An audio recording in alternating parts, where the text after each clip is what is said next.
ಅನಂತಕುಮಾರ್ ಹೆಗಡೆ ಅವರ ಈ ಈ ಒಂದು ಮುಖ ಇದೆಯಲ್ಲ, ಈ ಸ್ನೇಹಪರವಾದಂಥ ಒಂದು ಮುಖ ಅಷ್ಟಾಗಿ ಹೊರಗಡೆ ಬಂದಿಲ್ಲ ಅನ್ನೋಂಥದ್ದು ಮೇನ್ ನರೇಟಿವ್ ಅಂತ ಹೇಳ್ತೀವಲ್ಲ, ಅಲ್ಲಿ ಬಂದಿಲ್ಲ ಅಂತ. ಬಟ್ ತುಂಬ ಕೋಪ ಬರುತ್ತೆ ಅನಂತಕುಮಾರ್ ಹೆಗಡೆ ಅವರಿಗೆ ಅನ್ನೋದು ಮಾತ್ರ ಬಹಳ ಸಂದರ್ಭಗಳಲ್ಲಿ ಹೊರಗಡೆ ಬಂದಿದೆ. ಯಾಕಷ್ಟು ಸಿಟ್ಟು ಬರುತ್ತೆ ಸರ್ ನಿಮಗೆ? ಬಹುತೇಕ ಮೊದಲೇ ಹೇಳಿದಾಗೇ ಅವರವರ ಭಾವಕ್ಕೆ ಅವರವರ ಭಕ್ತಿಗೆ. ನಮ್ಮ ಕ್ಷೇತ್ರದ ಜನ ಇವತ್ತು ಕೂಡ ನನ್ನನ್ನು ಪ್ರೀತಿಸ್ತಾರೆ, ನಾವು ಪ್ರೀತಿ ಮಾಡ್ತೀವಿ ಅಷ್ಟೇ. ಆದರೆ ಯಾವುದೋ ಒಂದು ಆರೋಪವನ್ನು ಸುಳ್ಳನ್ನು ಹೇಳು, ಸುಳ್ಳನ್ನು ಮತ್ತೆ ಮತ್ತೆ ಹೇಳು, ಸುಳ್ಳನ್ನೇ ಹೇಳ್ತಾ ಇರು, ಅದನ್ನು ಹೇಳಿ ಏನೋ ಒಂದು ಬದಲಾವಣೆ ಮಾಡ್ತೀವಿ ಅಂತಂದರೆ ಬಹುತೇಕ ಅದು ತಪ್ಪು. ಇವರು ಹೇಳಿದ ಮಾತ್ರಕ್ಕೆ ಖಂಡಿತವಾಗಿ ಜನ ಏನೋ ಭಾರಿ ಹೆದರ್ಕೊಂಡ್ಬಿಟ್ಟಿದ್ದಾರೆ, ನಾನೇನೋ ಬದಲಾಗ್ತೀನಿ ಅಂತಲ್ಲ. ಎಲ್ಲರನ್ನೂ ಪ್ರೀತಿ ಮಾಡ್ತಕ್ಕಂಥದ್ದು ನನ್ನ ಸ್ವಭಾವ. ಎಲ್ಲರೂ ಕೂಡ ನನ್ನನ್ನು ಪ್ರೀತಿ ಮಾಡ್ತಾರೆ. ಇಲ್ಲ ಅಂತಂದರೆ ಅಷ್ಟು ಬಹುಮತದಿಂದ ಜನ ನಮ್ಮನ್ನು ಗೆಲ್ಲಿಸಲಿಕ್ಕೆ ಸಾಧ್ಯವೇ ಇಲ್ಲ. ಸಿದ್ದರಾಮಯ್ಯನವ್ರನ್ನ ಕಂಡ್ರೆ ಯಾಕಷ್ಟು ಕೋಪ ಬರುತ್ತೆ ನಿಮಗೆ? ಪ್ರತಿ ಸರಿ ಅನಂತಕುಮಾರ್ ಹೆಗಡೆ ಅವರ ಎಲೆಕ್ಷನ್ ನೆರೇಟಿವ್ ಎಂಟ್ರಿ ಆಗದೆ ಸಿದ್ದರಾಮಯ್ಯನವರ ಕಾನ್ಫ್ಲಿಕ್ಟಿಂದಾಗಿ. ಯಾಕೆ ಸಿದ್ದರಾಮಯ್ಯನವ್ರು ಎದುರುಗಡೆ ಇದ್ದಾರೆ, ಅದಕ್ಕೋಸ್ಕರ ಕಾನ್ಫ್ಲಿಕ್ಟ್ ಅಷ್ಟೇ. ಸಿದ್ದರಾಮಯ್ಯನವ್ರ ಪಕ್ಕಕ್ಕೆ ಸರಿಲಿ, ಓಕೆ, ಅವಾಗ ಕಾನ್ಫ್ಲಿಕ್ಟೇ ಇರೋದಿಲ್ಲ. ಸೊ ಅವರು ಕಾಂಗ್ರೆಸ್ ಲೀಡರ್ ಅಂತ ಫ್ರಂಟಲ್ಲಿ ಇದ್ದಾರೆ, ಹಾಗಾಗಿ ನೀವು ಪಕ್ಷದ ಮೇಲೆ ಹಾಗೇನಿಲ್ಲ. ಕಾಂಗ್ರೆಸ್ ಅದು ಒಂದು ಕಾರಣ ಅಷ್ಟೇ. ಅವರ ಒಂದು ರೀತಿಯ ಅಹಿಂದೂ ಸಿದ್ಧಾಂತ, ಮಾನಸಿಕತೆ, ಹಿಂದೂ ವಿರೋಧಿ ಸಿದ್ಧಾಂತ, ಇದಕ್ಕೋಸ್ಕರ ನಾವು ಅವರನ್ನು ವಿರೋಧಿಸ್ತೀವಿ. ವೈಯಕ್ತಿಕವಾಗಿ ಸಿದ್ದರಾಮಯ್ಯನವರ ಬಗ್ಗೆ ಕೇಳಿದ್ರೆ ಖಂಡಿತವಾಗಿ ನನಗೆ ವೈಯಕ್ತಿಕವಾಗಿ ಯಾವುದೇ ವಿರೋಧಗಳಿಲ್ಲ. ಆದರೆ ಅವರ ಹಿಂದುತ್ವ ವಿರೋಧಿ ಸಿದ್ಧಾಂತ ಏನಿದೆ, ಖಂಡಿತವಾಗಿ ಇದನ್ನು ನಾವು ಒಪ್ಕೊಳ್ಳಿಕ್ಕೆ ಸಾಧ್ಯನೇ ಇಲ್ಲ. ಮತ್ತೆ ಯಾಕಷ್ಟು ಕಾಂಟ್ರವರ್ಸಿ ಆಗುತ್ತೆ ಅನಂತಕುಮಾರ್ ಹೆಗಡೆ ಅವರು ಆಡೋ ಮಾತುಗಳಲ್ಲಿ? ಯಾಕೆ ಅಷ್ಟೊಂದು ಅದು ಮಾಧ್ಯಮದವರೇ ಹೇಳಬೇಕು, ನಾವೇನು ಹೇಳ್ತೀವಿ. ಕಾಂಟ್ರವರ್ಸಿ ಮಾಡೋರು ಮೊದಲು ಮಾಧ್ಯಮದವರು. ಜನ ಯಾವತ್ತೂ ಅದನ್ನು ಕಾಂಟ್ರವರ್ಸಿ ಅಂತ ಒಪ್ಕೊಂಡೇ ಇಲ್ಲ. ಮಾಧ್ಯಮದವರೇ ಅದಕ್ಕೆ ಉತ್ತರ ಕೊಡಬೇಕು. ನೀವು ಮಾಧ್ಯಮದವ್ರ ಹತ್ರ ಕೇಳಿ.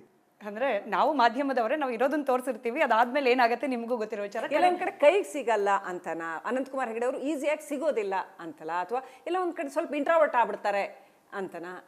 ಹೌದು, ನನ್ನ ಸ್ವಭಾವ ಯಾವತ್ತೂ ಕೂಡ ಅಂತರ್ಮುಖಿ ಸ್ವಭಾವ. ನಾನು ಮೊದಲೇ ಹೇಳಿದೆ, ನನಗೆ ಪಬ್ಲಿಸಿಟಿಯ ಹೆಚ್ಚು ಅವಶ್ಯಕತೆ ಇಲ್ಲ. ನಾನು ಹೇಳಿದ್ದಕ್ಕೆ ಪಬ್ಲಿಸಿಟಿಯನ್ನು ಎಲ್ಲರೂ ಕೊಡ್ತಾರೆ ಅಷ್ಟೇ. ನಾನು ಪಬ್ಲಿಸಿಟಿ ಸಿಗಬೇಕು ಅಂತ ಎಲ್ಲೂ ಮಾತಾಡೋದಿಲ್ಲ. ನನ್ನ ಪಾಡಿಗೆ ನಾನು ಕೆಲಸ ಮಾಡ್ತಾ ಇರ್ತೀನಿ, ನನ್ನ ಪಾಡಿಗೆ ಇರ್ತೀನಿ. ಬೇರೆ ಬೇರೆ ಪೊಲಿಟಿಕ್ಸ್ ನಿಮ್ಮ ಅಭಿಮಾನಿಗಳು, ನಿಮ್ಮ ಟೀಕಾಕಾರರು ಇಬ್ರು ತಿಳ್ಕೊಳಕ್ ಬಯಸ್ತಾರೆ. ಏನ್ ಮಾಡ್ತಿರ್ತಾರೆ ಅನಂತಕುಮಾರ್ ಹೆಗಡೆ ಅವರು? ಬೇರೆ ಏನು ಅವ್ರಿಗೆ ವೃತ್ತಿ ಬೇರೆ, ಪ್ರವೃತ್ತಿ ಬೇರೆ. ಏನೇನ್ ಪ್ರವೃತ್ತಿ ಇದೆ?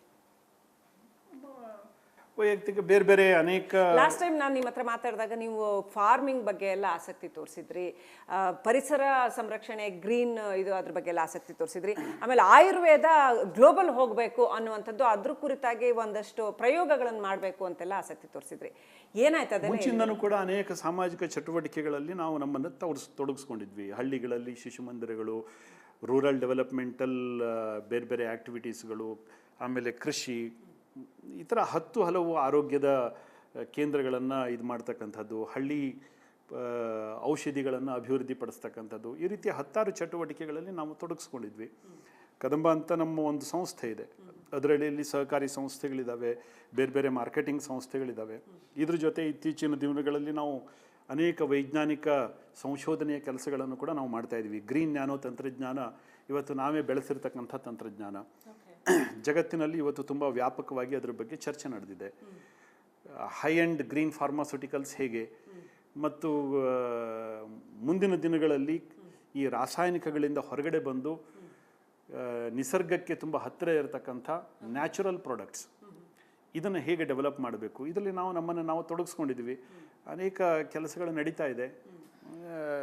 We are the only one company or research organization across the globe that green nanotechnology and then other related ಏನು ವಿಷಯಗಳಿದ್ದಾವೆ ಅದನ್ನು ನಾವು ಡೆವಲಪ್ ಮಾಡ್ತಾ ಇದ್ದೀವಿ. ರಾಜಕಾರಣದ ಗೋಜಲು ಮಧ್ಯೆ ಅದಕ್ಕೊಂದು ಸ್ವಲ್ಪ ಶಾಂತ ಮನಸ್ಥಿತಿ ಬೇಕು, ಅದನ್ನೆಲ್ಲಿಂದ ಹುಡ್ಕೋತೀರಾ? ನೋಡ್ರಿ, ಶಾಂತಿ ಮಾರ್ಕೆಟಲ್ಲಿ ಸಿಗೋದಿಲ್ಲ, ಅದು ನಮ್ಮೊಳಗಡೆನೇ ಸಿಗತ್ತೆ. ನಮ್ಮೊಳಗಡೆನೇ ನಾವಿದ್ದಾಗ ಖಂಡಿತವಾಗಿ ಶಾಂತಿ ಸಿಗತ್ತೆ. ನೀವು ಅದನ್ನು ಹೊರಗಡೆ ಹುಡುಕ್ಲಿಕ್ಕೆ ಹೊರಟಾಗ, ಹೊರಗಡೆ ವಿಷಯದಲ್ಲೇ ನೀವು ನಿಮ್ಮನ್ನು ನೀವು ಕಳ್ಕೊಂಡಾಗ ಅದು ಶಾಂತಿ ಸಿಗ್ಲಿಕ್ಕೆ ಸಾಧ್ಯವೇ ಇಲ್ಲ.